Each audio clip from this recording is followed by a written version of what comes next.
নতুন কৌশলে এগোচ্ছে জামায়াত।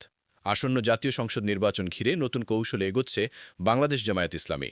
ডাকসু ও জাকসু নির্বাচনে ছাত্র সংগঠন ছাত্র শিবিরের প্রত্যাশাতীত সাফল্য ত্রয়োদশ নির্বাচনেও কাজে লাগাতে চায় দলটির নেতাকর্মীরা জুলাই সনদের ভিত্তি ও পিআর পদ্ধতিতে নির্বাচনসহ ৫ দফা দাবিতে রাজপথে আন্দোলন করছেন।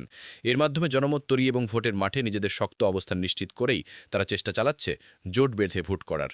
এজন্য কয়েকটি ইসলামী দলসহ বিভিন্ন রাজনৈতিক দলের সঙ্গে সমঝোতারও চেষ্টা চলছে।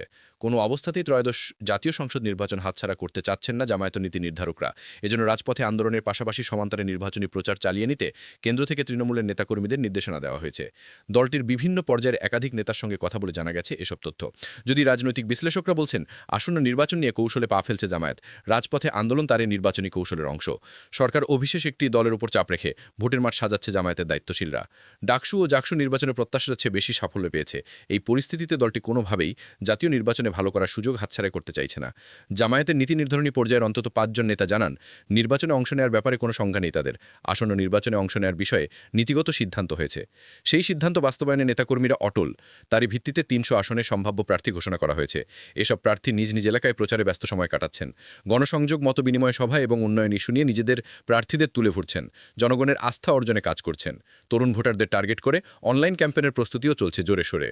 জামায়াতের আমির ও সেক্রেটারি জেনারেল সহ শীর্ষ নেতারা সবাই নির্বাচনী মাঠে বেশি সময় ব্যয় করছেন। ৫ দফা দাবিতে আন্দোলন করলেও এটা নির্বাচনেরই কৌশলের অংশ। এ প্রসঙ্গে বাংলাদেশ জামায়াত ইসলামী সহকারী সেক্রেটারি জেনারেল হামিদুর রহমান আজাদ যুগান্তরকে বলেন, আমরা নির্বাচনে অংশ নেওয়ার জন্যই এত কিছু করছি। আমাদের ইতিহাস কি?